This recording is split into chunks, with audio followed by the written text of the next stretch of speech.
ప్రభునందు నాకు అత్యంత ప్రియమైనటువంటి వాళ్ళారా, మన ప్రభువును రక్షకున్నటువంటి యేసుక్రీస్తు వారి యొక్క శుభనామంలో మీ అందరికీ నా హృదయపూర్వకమైన శుభములు వందనములు తెలియజేస్తున్నాను. ఉదయకాల సమయంలో దేవుని వాక్యాన్ని ధ్యానం చేసుకుందాము. ఈరోజు వాక్య ధ్యానం కొరకు మనం తీసుకున్నటువంటి లేఖన భాగము యోవేలు గ్రంథము 2వ అధ్యాయం 32వ వచనం. యెహోవా సెలవిచ్చినట్లు సియోను కొండ మీదను యెరూషలేములోనూ తప్పించుకున్న వారందరూ శేషించిన వారిలో యెహోవా పిలిచేవారు కనబడుదురు. ఆ దినమున యెహోవా నామమును బట్టి ఆయనకు ప్రార్థన చేయవారందరూ రక్షింపబడుదురు. ఆమేన్. ఈ వాక్య భాగాన్ని మనం గమనించినట్లయితే ప్రభువారి యొక్క రాకడ సమయంలో పరిస్థితులు ఎలాగుంటాయో వాటన్నిటిని గురించి ప్రవక్త అయినటువంటి యోవేలు వివరిస్తూ వస్తున్నాడు. పైభాగం 28వ వచనం నుండి మనం చదువుకున్నట్లయితే ప్రభు రాకడకు ముందు పరిస్థితులు ఎలాగుంటాయి అన్నీ కూడా చాలా చక్కగా వివరిస్తూ వచ్చారు. ఆ సమయాల్లో దేవుడు సర్వజనుల మీద తన ఆత్మను కుమ్మరిస్తానని చెప్పాడు. కుమారులు కుమార్తెలు ప్రవచనాలు చెప్తారని చెప్పారు. ముసలివారు కలలగందరని చెప్పారు. యవనస్తులు దర్శనాలు చూస్తారని చెప్పారు. మరి ఆకాశమందును భూమి అందును మహత్కార్యాలు జరుగుతాయని, రక్తము అగ్నిని ధూమస్తంభములు కనపడతాయని చెప్పారు. అంతేకాదు యెహోవా యొక్క భయంకరమైన ఆ మహాదినం రాకముందు సూర్యుడు తేజోహీనుడైపోతాడంట, చంద్రుడు రక్తవర్ణంగా మారిపోతాడని చెప్పి వీటన్నిటిని గురించి వివరిస్తూ వస్తూ మరి ఆ సమయంలో యెహోవా సెలవిచ్చినట్లు సియోను కొండ మీద యెరూషలేములోను తప్పించుకున్న వారు ఉంటారంట. తప్పించుకున్న వారు ఉంటారు. శేషించిన వారిలో యెహోవా పిలిచేవారు కనబడతారు. ఆ దినమున ఎవరైతే యెహోవా నామమును బట్టి ప్రార్థన చేస్తారో వారందరూ రక్షించబడతారని ఇక్కడ ప్రవక్త చక్కగా తెలియచేస్తున్నట్లుగా మనం చూస్తున్నాం.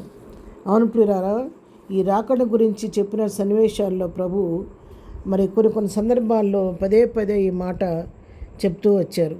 రోమాపత్రిక 10వ అధ్యాయం 13వ వచనం కూడా మనం చదువుకుంటే ప్రభువు నామమును బట్టి ప్రార్థన చేయవాడెవడో వాడు రక్షింపబడునని చెప్పి దేవుని వాక్యం సెలవిస్తుంది. మరి దానికి ముందు కొన్ని విషయాలు చెప్పాడు ప్రభు. 9వ వచనం చూస్తే యేసు ప్రభువుని నీ నోటితో ఒప్పుకొని దేవుడు మృతుల్లో నుండి ఆయన లేపిన నీ హృదయం మంది విశ్వసించినట్లా నీవు రక్షింపబడతావు. ఏలయనగా నీతి కలిగినట్లు మనుషుడు హృదయంలో విశ్వసించును, రక్షణ కలుగునట్లు నోటితో ఒప్పుకొనును. ఆయన యందు విశ్వాసం ఉంచువాడెవడనో సిగ్గుపడని లేఖనము చెప్పుచున్నది. యేసు క్రీస్తు ప్రభు అని నోటితో ఒప్పుకోవాలి. ఆయన మృతుల్లో నుండి లేచాడు, ఆయన చనిపోయి తిరిగి లేచాడని సత్యాన్ని హృదయం మంది విశ్వసిస్తే వాళ్ళు రక్షించబడతారు.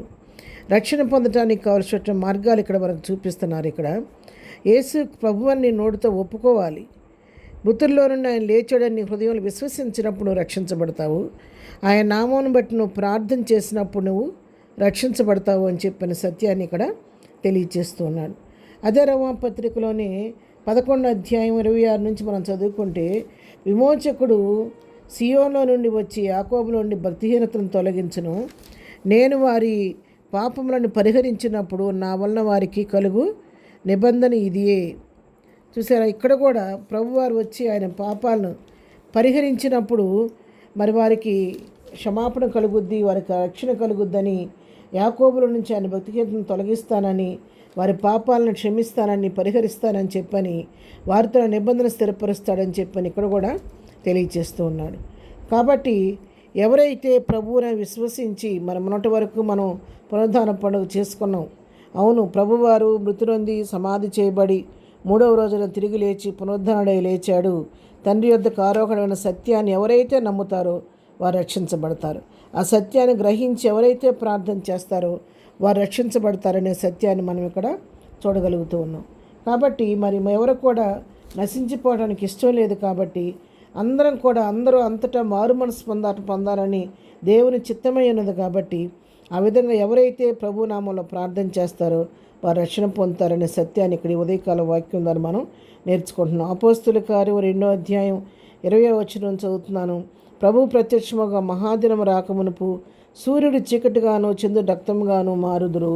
అప్పుడు ప్రభువు నామాన్ని బట్టి ప్రార్థన చేయవారందరూ రక్షణ పొందుదురు అని దేవుడు చెప్పుచున్నాడు. పదే ప్రభు ఇదే మాటలు తెలియచేస్తుండగా మన ప్రభు సత్యాన్ని, పునరుద్ధరణ సత్యాన్ని గుర్తెరిగి ప్రభువు నామను ప్రార్థన చేస్తే మనం రక్షణ పొందుతాం. మరి ఏ నామంలో రక్షణ లేదు, ప్రభువు నామం రక్షణ. కాబట్టి ప్రార్థనతో ప్రభు యొక్క రక్షణ సంపాదించుకుందాం. ప్రార్థన. ప్రేమగల తండ్రి, ఉదయకాలంలో నీ రక్షణ గురించి రెండు మంచి వర్తమానం మాకు ఇచ్చారు. నీ స్తోత్రాలు. ఇంకెవరైతే రక్షణ లేకున్నారో వారందరికీ రక్షణ భాగ్యం దయచేయమని, ఎదిన దీవులతో ప్రతి వారిని నింపి నడిపించండి. ఈ దినం బర్త్డే మ్యారేజ్ చేసుకున్నటువంటి బిడ్డలను దీవించి ఆశీర్దించి కృప చూపించమని యేసునామంలో ప్రార్థించి అడిగి పొందుకొని ఉన్నాము తండ్రి. ఆమెన్.